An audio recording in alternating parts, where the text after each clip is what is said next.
Welcome to session 4 of Understanding Human Evil. Today we're going to talk about a very novel understanding of evil, which is captured by Hannah Arendt in the concept of what she called the banality of evil. This was based on her study of Eichmann and the Eichmann trial. Before we go and dig deeper into the concept of banality, I want to just review a little bit about what we've done so far so that we can connect her concept of banality into this issue as the nature of human evil. Thus far, we have looked at evil in terms of consequences that of causing grave harm and suffering or helping somebody else to do that. We have looked at privation and dualism as two different understandings. And as you will know by now, it's never quite so simple. There's always an element of both of those at work, a bit like nature, nurture, which is which. So the privation theory puts the emphasis on the external circumstances, and the dualist understanding tends to focus more on motivation. We've examined Kant's idea of the propensity for evil as a result of human beings' capacity or tendency and disposition to place self-regard and their own selfish inclinations above the moral law. So this creates a kind of a foundation for the next piece, which is to say that Hannah Arendt, when she was looking at the problem of evil, discovered something that takes us away from the motivation issue and tends towards what the production of evil by people who are not intending evil in and of itself. So this causes us a little bit of a problem in relation to understanding evil in terms of the intentional motives for people to do evil. Hannah Arendt grew to the understanding that, and she says this clearly, she said most evil is carried out by people who have never decided either to be good or bad. So this challenges us then in our understanding of evil. If most evil is carried out by people who've never decided how to be good, whether to be good or bad, then what's that about? Well, here's where the consequentialist piece comes in, which is that the consequence, the production of evil, you can produce great suffering and harm without having had the initial motive to do that particular evil. And this is where the concept of the banality of evil comes in.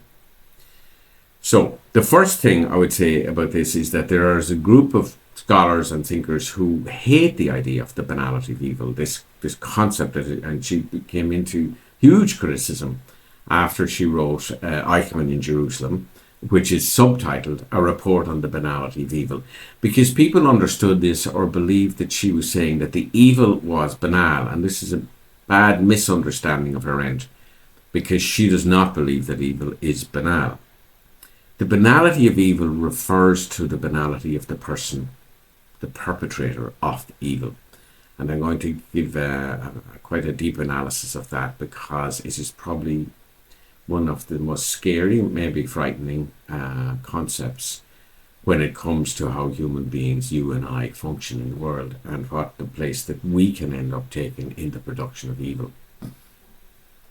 But as a good example of the kind of vitriolic anger among certain scholars, Alan Dershowitz, who's a very pro-Israel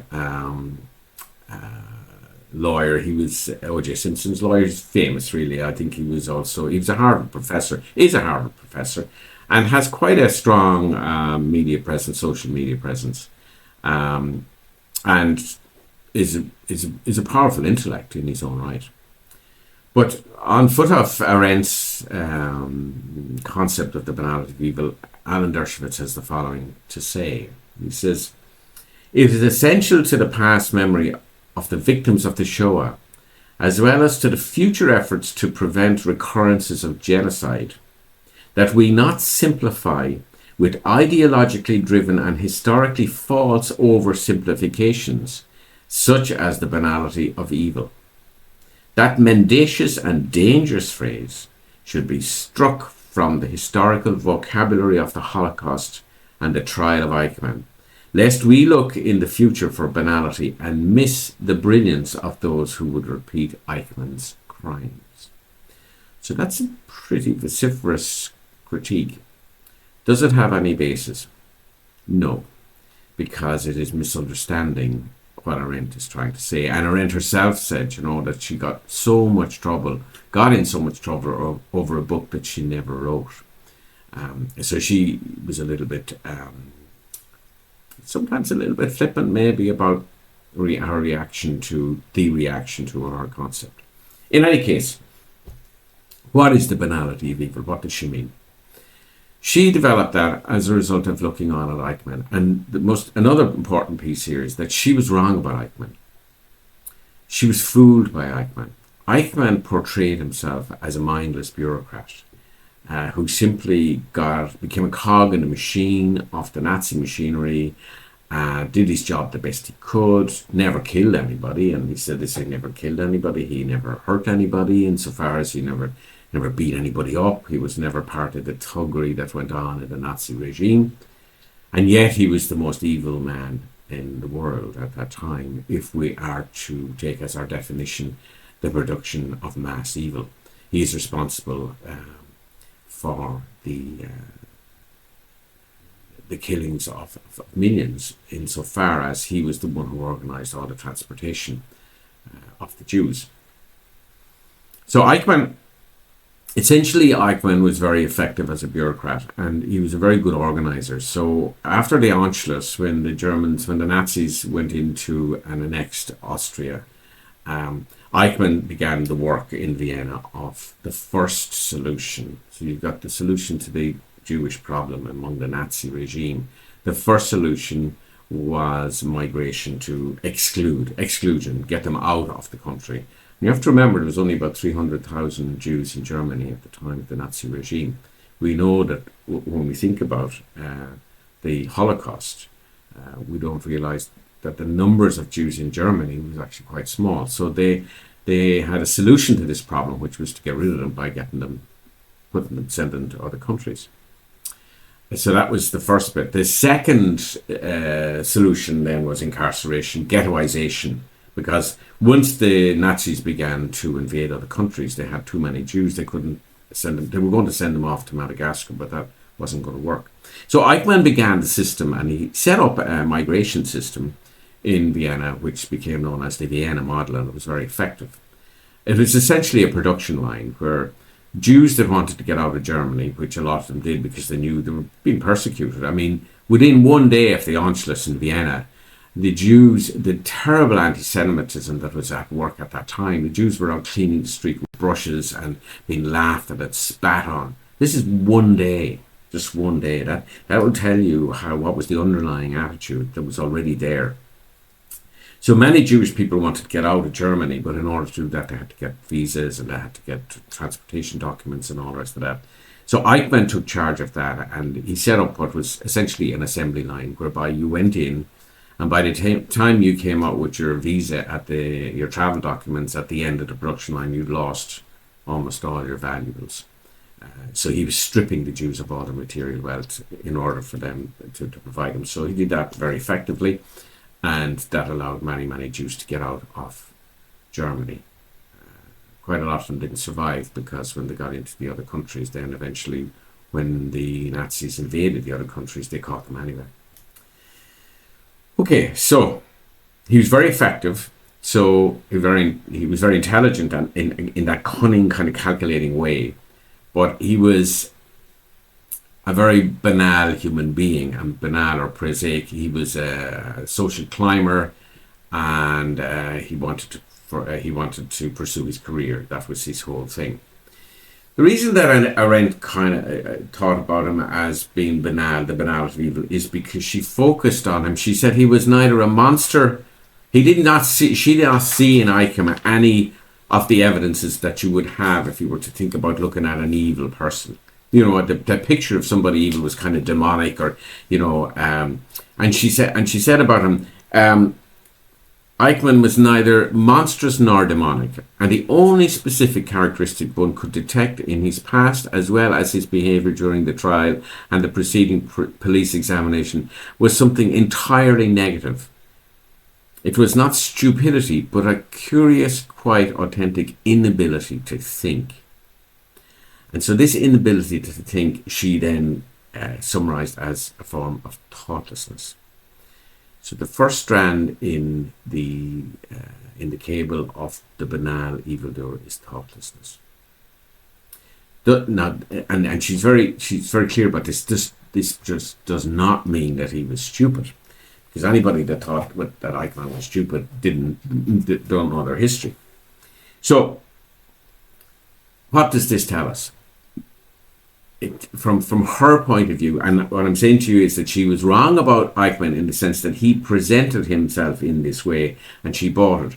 But the more important element in this for understanding the banality of evil is that Eichmann was actually a template or a model of others, of thousands, of tens of thousands of other what she called desk murderers. The people who were involved in the Nazi machinery of murder, who were actually who were thoughtless and unreflective about the implications of what they were doing. Because the Nazi machinery could not have created the monstrous evil of the Holocaust without tens of thousands, if not hundreds of thousands of people collaborating with them. And so the banal evildoer is somebody who's engaged in this process, who has not decided to do evil in its own way, but to do something like do their job. They're just doing their job, that kind of thing. I was just doing my job. So she saw that thoughtlessness was a feature of people like this. Now, what did she mean by thoughtlessness? She didn't mean by thoughtlessness the inability to solve problems, because Eichmann was extremely good at what he was doing. Himmler brought him back from Vienna to Germany to start the process of excluding the Jews based on his effects and on his success in Vienna. And then after the Wannsee conference, and he was there at the Wannsee conference, where the final solution, because the first solution was exclusion, the second exclusion was incarceration, ghettoization, and the third solution, because was extermination. So that's what they call the final solution. So in order to exterminate European Jews and many, many others, this was going to create an extraordinarily difficult task of administration, industrialization, industrialized murder, basically. And to create something like that required an extraordinary level of complex thinking in terms of transportation. And Eichmann was very good at that. He would actually charge the Jews for their own train fare to their death. He would break down the costs, the wages of the train drivers. You see, we don't think about that. When we think about the Holocaust, so okay, we think about Schindler's List, or we think about the trains, but the actual operation of running a system in the middle of a war, whereby you can feed the extermination camps with hundreds of thousands of innocents, and produce that level of industrialized massacres, took quite a lot of administrative skill. So we'd have it down to the last Deutschmark, or Reichsmark actually, at the time, the lunch money for the drivers, the food, the costs, the fuel costs. Then there's the timetabling, especially in the middle of a war when you have all this transport going on, troops being transported here, there, and everywhere, and then trying to get the trains across Europe into Auschwitz, into the death camps, was quite took quite a bit of intellect, logic, calculation. He was very good at that. So therefore, when Arendt talks about thoughtlessness, she's not referring to that. She's referring to something else, and she takes us down into the conversation about thinking, and she uses Socrates as a model of what she's talking about. Socratic thinking. And there's three things involved in that. There's three strands to that human capacity. And if you don't have this, she believes everybody has this capacity, but many don't develop it. And some don't develop it because it's just too uncomfortable. They don't want to. It's painful. You know, when you hear people thinking, "Oh, I just can't be thinking about that." And sometimes for our own comfort. And this is where this will tie us back into Kant, into Kantian thinking about the choices we make, where we put our own inclinations above the moral law. Well, the decision not to think about things is because it makes you too uncomfortable, will mean that you actually put yourself in a situation where your inclination for your own self-comfort prevents you from thinking about your moral responsibility about what you're doing. So this first piece of thoughtlessness is an absence of self-reflection, an absence of self-scrutiny. And she goes to Socrates and she talks about this in relation to Socrates and what he called the inner dialogue. And she uses an example that he's in the dialogue with Hippias.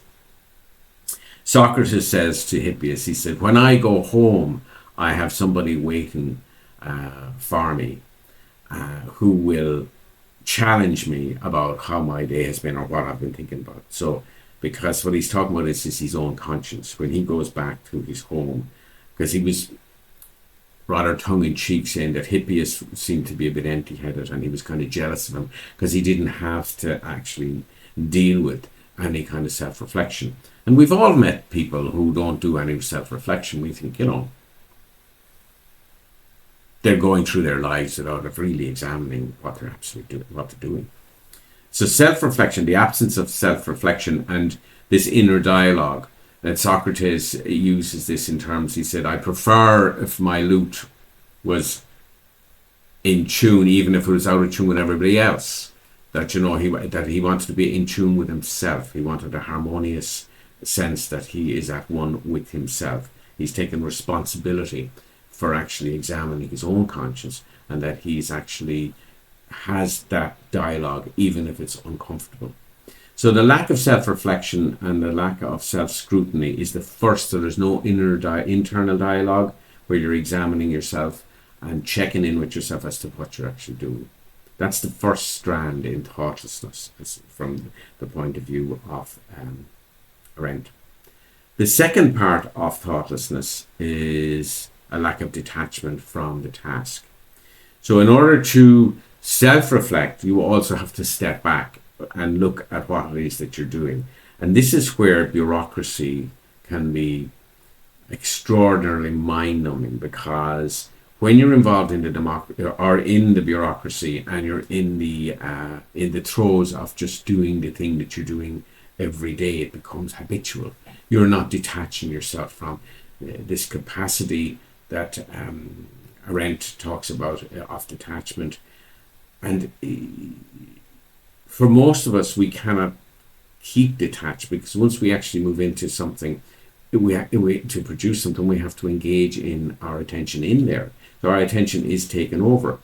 And that by creating certain work habits. Now, what she says about Eichmann is, she said how she noticed this was his use of stock phrases and cliches. He was depending on cliches and stock phrases, and probably the best example of that was his speech from the dock just before he was hanged. He was an avowed atheist, of course, and didn't believe in the afterlife or anything. But then in his speech from the dock, he talked about, long live Argentina, long live Germany, I will see you again, and almost like a funeral oratory that it was for somebody else's funeral. And as she said, he had reverted again to some kind of a stock kind of speech from the dock, without any reference to the fact that it had nothing to do with what he believed or didn't believe. So Arendt saw him then as somebody that once he got involved in the task itself, he never stepped out of it. He never stepped beyond the task. He let the requirements of the task completely dominate his consciousness. So that's the second bit, is the failure to detach. Another example of that would be, when you're driving your car. When you're driving your car and you're learning you're learning the rules of the road, you're learning the activities involved in driving, changing the gear, using your clutch, using your acceleration, slow down, indicate, all of that. When you're learning that, you don't really know it very well at the beginning, and it takes your attention, your cognitive attention is being used by the task. After a while, then you get to the point where you do it by rote. You're just doing it because it's what you're gonna. You don't think about it. So the lack of detachment means that you're actually. So when you're driving your car, you don't step back to think about your driving. Now, if something unusual happens, you might need to, but for that moment in time, you're completely immersed in it. And a second part of thoughtlessness is that the immersion into that task. Then the ideological submission is the other bit, or ideological submersion. You see, when Eichmann was involved in that, so first of all, he was not self-reflective. He was not calling himself to task. He was very good at what he was doing, so he was embedded in it. And then, even if he did decide that he wanted to examine the moral element of what he was doing, he did not have the faculty at that point to detach himself from that, because he had already become ideologically corrupted. So, for example, he gives an example where he felt very guilty after helping. He helped his second cousin, Jewish cousin, and because Eichmann relied on a Kantian understanding of morality, which is that you put the law above your personal inclinations, which is a Kantian idea. And he saw his empathy or sympathy for these Jewish relatives, to a friend's cousin and his own second cousin, as a form of failure, because he saw the moral law as being the will of the Führer. Now, when we look more closely at obedience and authoritarianism, we look at the idea that in a totalitarian state or in an authoritarian state, when you sell your soul to the leader, the law becomes the child of the leader. Whatever the leader says is what's legal. That's interesting that Richard Nixon once said in an interview that it's legal if the president says it is. So that's an interesting sort of follow-on from some of the things we're looking at. This is later on in the 70s, that some leaders think that once they decide something, that becomes law. Well, certainly the will of the Führer became the law that Eichmann had devoted himself to. So even if he was to detach at this stage in any way and reflect on it, he would still be able to be at home with himself, because he had become ideologically corrupted. So those are three elements of thoughtlessness that go to make up one part of the banality of evil. First is the lack of self-reflection. The second is a lack of detachment from the task that you're doing. And the third is that you're ideologically submersed into a belief system that allows you to continue to do that without calling yourself to task in terms of morality. So to summarize that, we'll just look at how this then allows you to get to a point where you will engage in murdering people, or in systems that actually do that. So we can say about that Arendt's understanding of totalitarianism and banal evildoing is the greatest evil perpetrated is the evil committed by nobodies, that is, by human beings who refuse to be persons. You see, Arendt saw these aspects, these qualities, as being definitive of what it means to be an individual human being, to become a person rather than a robot, rather than somebody who will be completely defined by the circumstances that they're in, the program, the machinery. So Eichmann, therefore, when he engaged in all of this, had his head down, went to work, saw the work as being very important, saw his task in it as part of his career, and did it very effectively. Now, what Arendt did not really understand about Eichmann is Eichmann was deeply anti-Semitic and he was a zealot. But that isn't what gave the energy to this. He was going to do this anyway. This is the kind of person that he was. And once he got involved and got the job, he was able to close that off. And there were many, many, many other people involved in all of this who were of a similar mind. And so her concept of the banality of evil is scary, because what it tells us is that vast numbers of people, when they go into a system which is producing evil, are able to function in a way that allows them to do that without it stirring their moral alarms. So this summary paragraph here said, Arendt's analysis of Eichmann provides a template for the kind of thoughtlessness that leads to banal evildoing. It is her belief that thinking can be considered as providing protection against such a condition. But she sees that if you develop these qualities of thinking, this will help to prevent you becoming a banal evildoer. By juxtaposing Eichmann with Socrates, and we've seen the Socratic position is to be self-reflective, to think about what you were doing, to think about what you believe, to evaluate. She talks about the possibility that it's a bit like, she uses the veil of Penelope, the mythology of the veil of Penelope as an example here of what thinking can do. And as we know, if you're familiar with Greek mythology, Odysseus was off on his Odyssey and Penelope was left behind waiting for her man to come home. And during that time, she had many suitors who wanted her hand in marriage. And how she got, and you'd see me back in those days, certainly in Greek mythology, you really had to be mannerly about rejecting your suitors. So Penelope told them that she was making a shroud for her father-in-law, and that what she would do, she would say, I will come back to you with an answer when I'm finished making the shroud. So during the day, she would sew the garment during the day, and then during the night she'd unravel what she'd sewn. And it's a lovely little picture of that, so the job never gets finished. So Arendt uses this as an example, as a kind of a metaphor for what thinking can do. It unravels what the certainties that you've allowed yourself to believe because it suits you.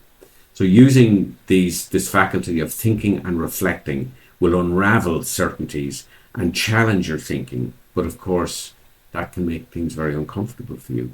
So she says, so by juxtaposing Eichmann with Socrates, she is describing a defect that results in failure of the person to reflect on what they are doing, a failure to examine themselves in terms of their behavior, a readiness to immerse oneself in the accepted convention, and in this situation the convention is an evil-doing one, and a failure to detach from the task at hand.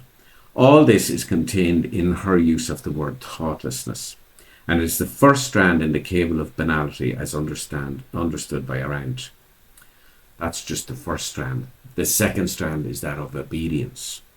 And the third is role immersion, the role, attachment to the role.